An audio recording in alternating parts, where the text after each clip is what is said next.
ஜெபிக்கிறது வல்லமை இறங்கணும். நம்மளை அறியாமலே ஜெபிக்கிறது. ஆண்டவரத்தில் நம்ம வந்துட்டோம்னா ஆண்டவர் கொடுக்குற வார்த்தையை கொண்டு நம்ம ஜெபிக்கும் பொழுது ஆண்டவர் கிரியை வல்லமை செய்ய வல்லவராக இருக்கிறார். ஹல்லேலூயா.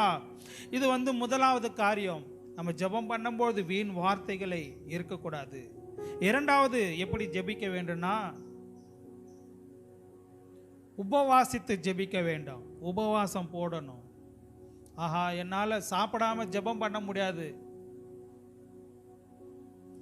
ஒருவேளை சாப்பிடாம இருந்தால் ஒன்றும் ஆக போறதில்லை. சில பேர் 3 வேளை சாப்பிடாம கூட இருக்கிறாங்க. ஒருவேளை ஆண்டவருக்காக நம்ம உபவாசித்து ஜெபம் பண்ண வேண்டும். ஹல்லேலூயா. அவர் நம்மளுக்கு கற்றுக் கொடுத்திருக்கிறார். லூக்கா 5ஆம் அதிகாரம் 33வது வசனத்தை எடுத்து வாசிங்க. லூக்கா 5ஆம் அதிகாரம் 33